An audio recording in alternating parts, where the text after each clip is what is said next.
The background of what has just been presented is the heartbeat here of the Apostle Paul, centering around his relationship with Jesus Christ. I believe the two key statements in this passage, we're going to try to get that definitive, would be verse 8. More than that, I count all things to be lost in view of the surpassing value of knowing Christ Jesus my Lord, for whom I've suffered the loss of all things and count them to be but rubbish in order that I may gain Christ.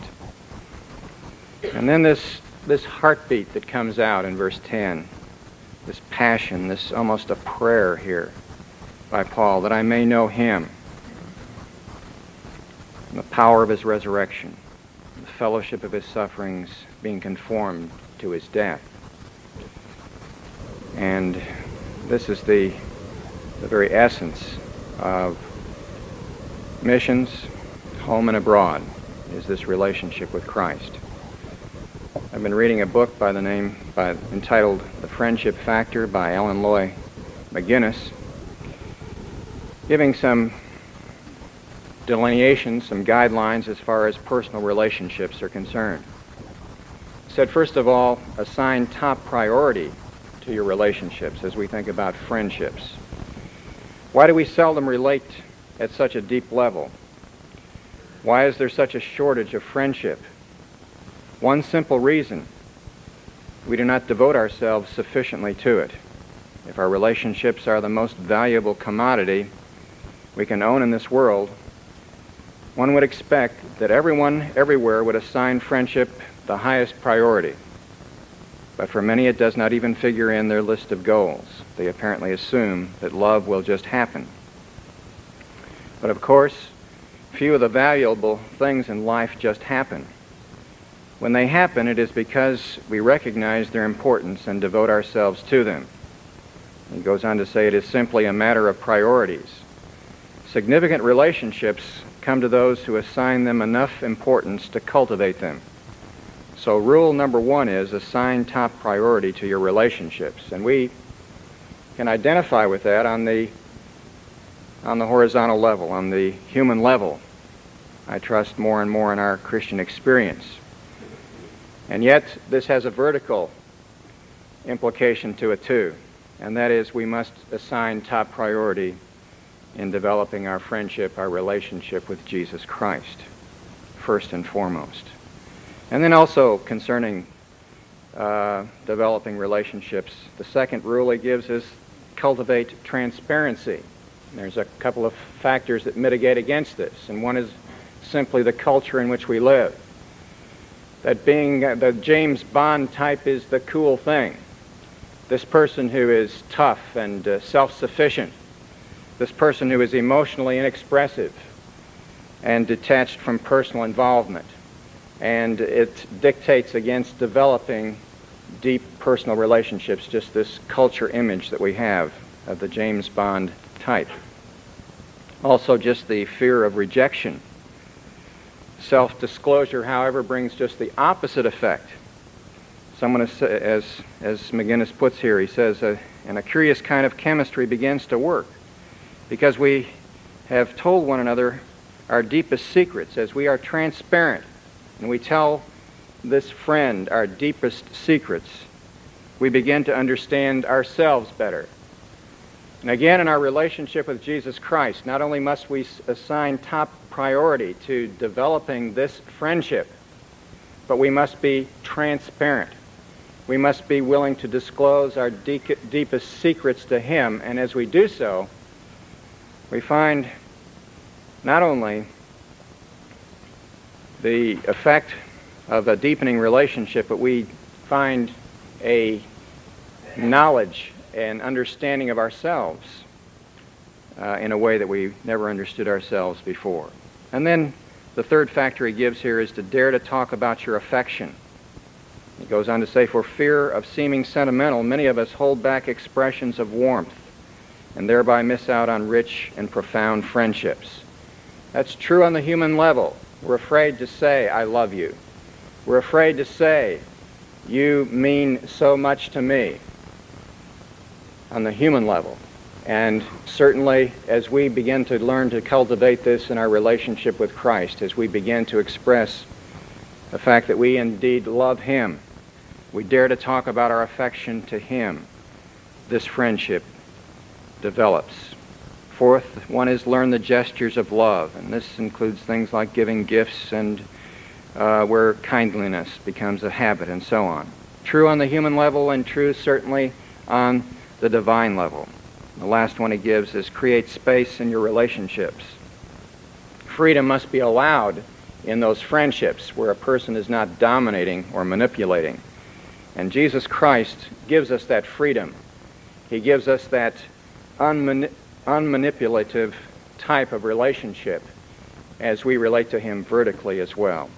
So with this in mind, this passage permeates the great passion, the great experience of the apostle as he has come to know Jesus Christ personally and intimately as his Lord supremely, as his master, as his Savior, but also as his friend. And we'll look just very quickly at these first few verses and then come back to verses 8 and 10 especially. But he starts off here, he says, "Finally, my brethren, rejoice in the Lord. To write the same things again is no trouble to me, and it is a safeguard to you." This is a command. It's not a suggestion to rejoice in the Lord. It's a command. And this command is repeated again and again in this epistle. And what we need to do, if we're going to develop as we ought, is to get our focus upon Jesus Christ and rejoice in Him in spite of what the circumstances are around us. So basic. And he says, now look, it's not any trouble to me to repeat this. And it's a safeguard to you. Learn to cultivate rejoicing, adoring, magnifying the Lord in our lives. And then he says, beware of dogs, beware of evil workers, beware of the false circumcision. The dogs in those days were not these nice little household pets. They were stray, ravenous dogs. And the picture here is beware of the person that comes in with the negative, the divisive, the critical spirit. It'll kill your relationship with one another as well as even with Jesus Christ. Beware of these dogs. Beware of these evil workers who never miss a chance at stirring up negativism and trouble. And particularly beware, specifically I should say, of the false circumcision. These are the Judaizers, the ones who were very, very faithful, it would seem, to the truth, and yet through their legalism denied the truth by adding to it. And then he goes on to say, for we are the true circumcision who worship in the Spirit of God. Now they majored on, these false circumcisers, the Judaizers, majored on outward performance, on certain observances that the emphasis was on the outside, the external. And no matter what the outward observance is, if it doesn't have the inner reality, then it becomes insignificant. It actually becomes contradictory to grace, God's operation in our lives. I think to take that a little bit out of the setting of what we find it here, this of course was the Judaizers who wanted to circumcise these Christian converts and then to put the believers under the law of Moses, to put them again under law rather than grace. But we have a tendency here ourselves, and that is we are enamored sometimes with our outward performances, with our particular methods. And those methods or those performances have no value unless there is the inner reality there. And what a beautiful thing it is to have a unity in diversity. Now there's some ministries that are going on in this church or through this church that are really what we might call real loosey-goosey, you know? And some people say, well, wow, that just doesn't minister to me at all. But it is ministering to some people very, very beautifully. Others are over here with some very high structure, and that's fine. And as long as the inner reality is there, as long as we're worshiping God in the Spirit and not trusting in our or emphasizing our particular methods or our particular line of thinking or our particular structure, but the thing is coming from the inside. We're worshiping God in the Spirit, and we're glorying not in our service or our methods or our performance or even our orthodoxy, our fidelity to the truth primarily, but we're glorying in a person, as we have here. For we are the true circumcision who worship in the Spirit of God. And that has all kinds of expressions, all kinds of forms. And that's the key, that we're in living union, in contact with the living Christ, and we're glorying in Him as we respond to Him and as we serve Him.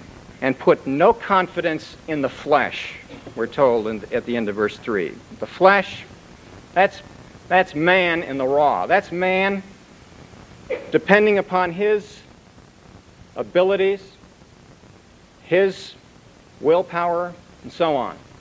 What man can do, reliant upon himself, really basically independent of God. And Paul is saying, no, we're the true circumcision who worship in living union with the Spirit of God and are glorying in Christ Jesus, and put no confidence in what we can produce, relying upon ourselves, operating basically independently of God, but somehow trying to please Him in the process. That's putting confidence in the flesh, is when we do that. And he gives a little list here of the things that he did before his conversion. And he said, although I myself might have confidence even in the flesh, if anyone else has a mind to put confidence in the flesh, I far more. And he lists, this is a kind of a balance sheet here, and he's got the assets over here. And he says, I was circumcised the 8th day of the nation of Israel, of the tribe of Benjamin, a Hebrew of Hebrews. In other words, he was a member of the true religion, and he was right there in the center of that. As to the law, a Pharisee. He was a religious leader in the most orthodox of the sects of Judaism. As to zeal, I was a persecutor of the church, that group that was supposedly against the truth. And then as to the righteousness which was in the law, found blameless. That was from his viewpoint and from the viewpoint of his culture. And then he says in verse 7, but whatever things were gained to me, all those things I had over there on the asset side of the ledger, I now put over in the liability side of the ledger. But whatever things were gained to me, those things I have counted as loss for the sake of Christ. Now let's get the picture here. Paul poured his whole life into what's described here in verses 5 and 6. He literally devoted his heart, his mind, his thoughts, his attention, his whole energy into this career of his, a religious career, and that was to gain acceptability with God. And this was his source of satisfaction, his source of achievement, his source of self-worth. And he was a success as far as his culture was concerned. This guy was a big success, and he was being ministered to a great deal in terms of achievement, satisfaction, and self-worth as he was involved with what he's listed here in verses 5 and 6. And you and I pour our time, ourselves, our time and our thought and our energy, our very beings into certain things. And we get a feeling of achievement and satisfaction and self-worth, and we consider ourselves, and other people consider us as successes as we pour our life into this. And yet he's saying, whatever was gained to me, I've counted as loss for something far more valuable than this that is giving me all these kicks, so to speak. It's for the sake of Christ. And he gave up something along with that. Not only the status symbols of success and that good reputation that he had in his culture. All of us want that, don't we? We want to be accepted. We want to be approved. We want to be appreciated. We want to be loved. He had that. But he gave it up. He gave up that good reputation. He gave up the status symbols of success. He gave up physical comfort to a very heavy extent. And he gave up financial security. And those are the basic things of life from the human viewpoint. Physical comfort, financial security, good reputation, and the status symbols of success. He said, whatever things were gained to me, those were the things that were gained to me. Those things I've counted as loss for the sake of something infinitely better, for the sake of Christ. And he goes on and he gets carried away here at verse 8. He says, more than that, I count all things. If I didn't include everything in the previous statements here now, I'm going to encompass everything now. More than that, I count all things to be lost in view of the surpassing value of what? Of knowing Christ Jesus my Lord.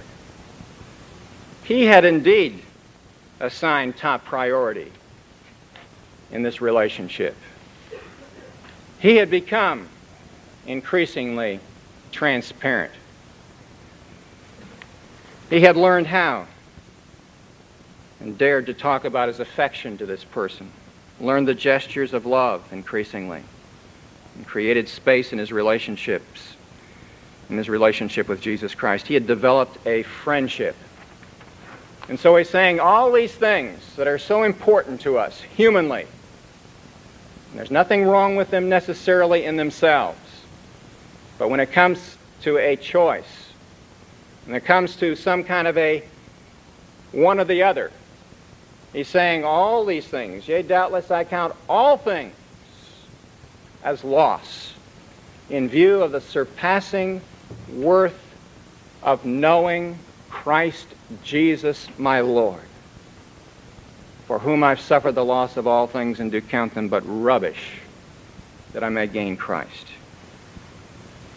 That relationship with Jesus Christ was the top priority.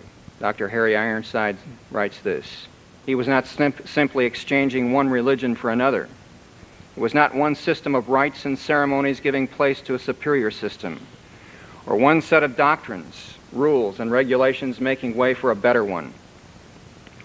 He had come in contact with a divine person, the once crucified but now glorified Christ of God. He had been won by that person forever, and for his sake he counted all else but loss. Christ and Christ alone meets every need of the soul. His work has satisfied God, and it satisfies the one who trusts him. Along with it, we see in verse 9, and may be found in him not having a righteousness of my own derived from the law, but that which is through faith in Christ, the righteousness of God, which is on the basis of faith. He had a perfect righteousness. He had a perfect acceptance now, not by law works, not by self-effort, but by faith in Jesus Christ, and having the righteousness of God which comes on the basis of faith and faith alone. Total acceptance.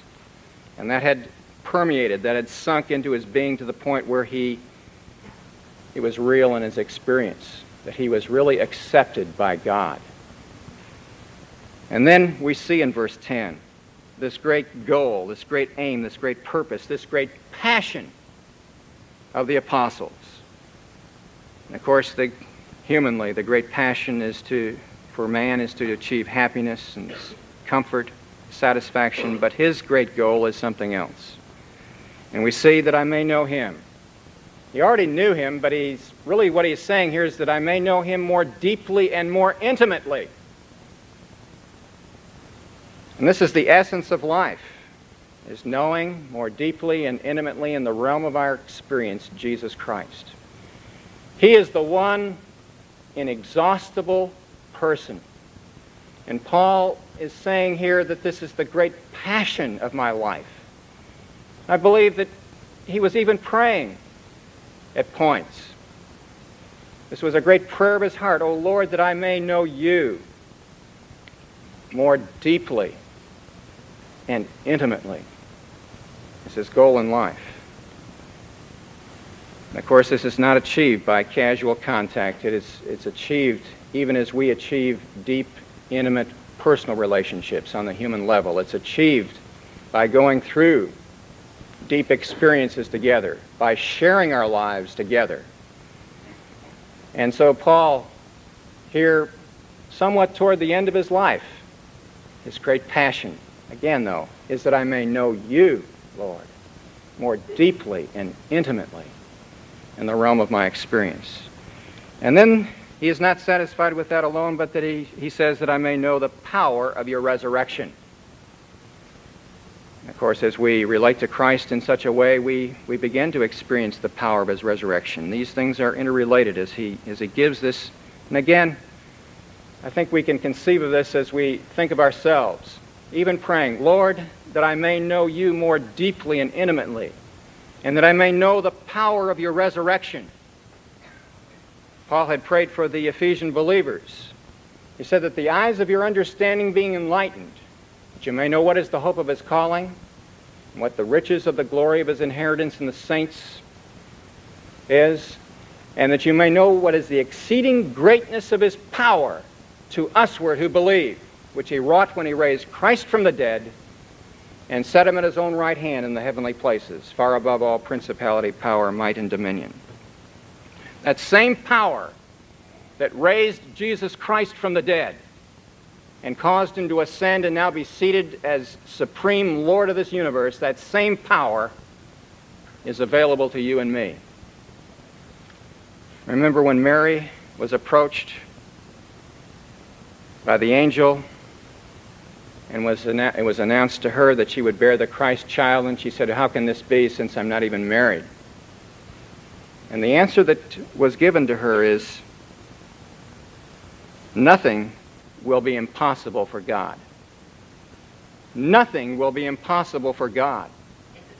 And I wonder right now if we could just, for a second, close our eyes and think of some of the situations that we have that are confronting us that seem to be impossible, that seem to be totally out of the range of our being able to cope with them. Just closing our eyes and thinking of that son or daughter of ours, perhaps. Some of you are going through some real heartache as your son or as your daughter is in a position, a place far from God and far from even stability in their lives. And letting God handle that particular situation. Or maybe your job situation. Increasingly you're feeling hopeless about it. With God, nothing shall be impossible. Or you think of that enslaving habit that has defeated you for years, that you've had no victory over. Put it in the hands of God. Let him do the impossible, the power of his resurrection. Or we think of the person who has been divorced and how hard it is for you to live trying to raise a family by yourself, and all of the obstacles and all of the hardships that are involved with that. Or we think of that strained personal relationship that has gone on maybe for years. Whatever it is, Lord, I can't handle that. It's impossible. I'm in over my head. And we've got to refuse to do anything else but believe God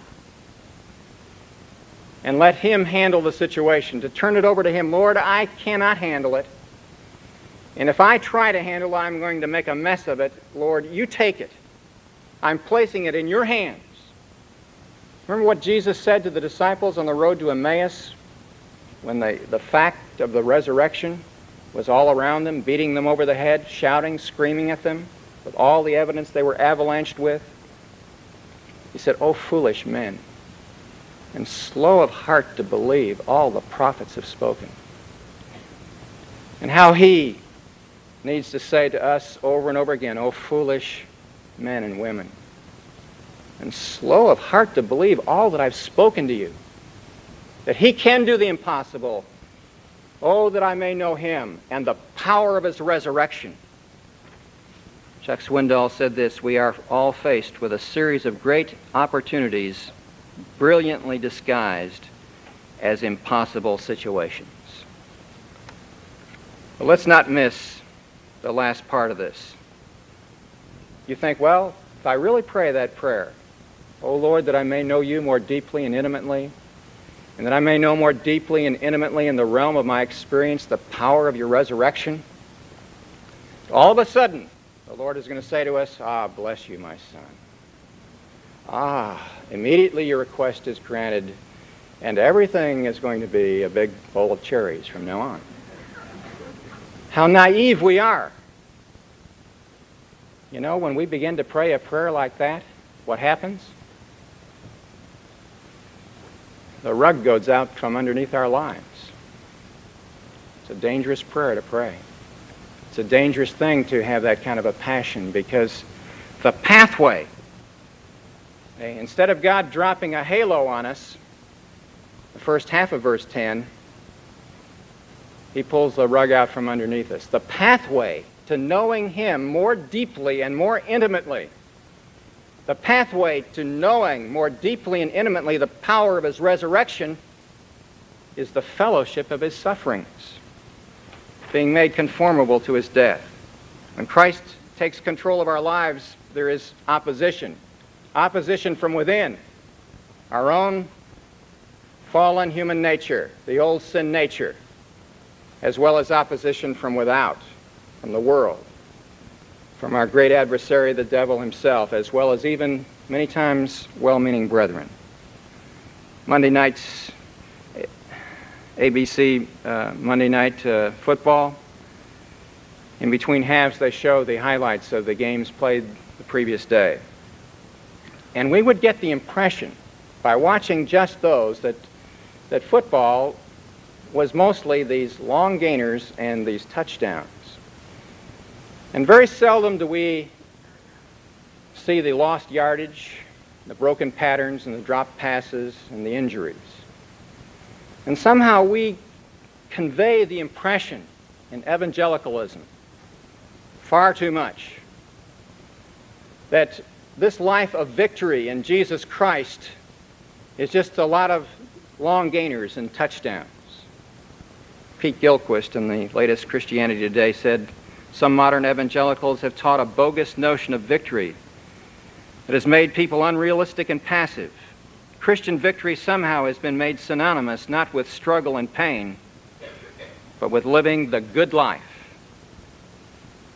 The smell of smoke and fire that permeated the robes of the ancients has all but disappeared from our vestments.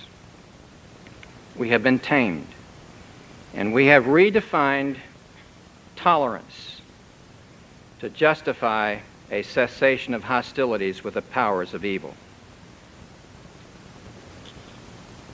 There's some real common misconceptions about the Christian life. Some think that because you're a Christian, all your problems are solved. Nothing could be further from the truth.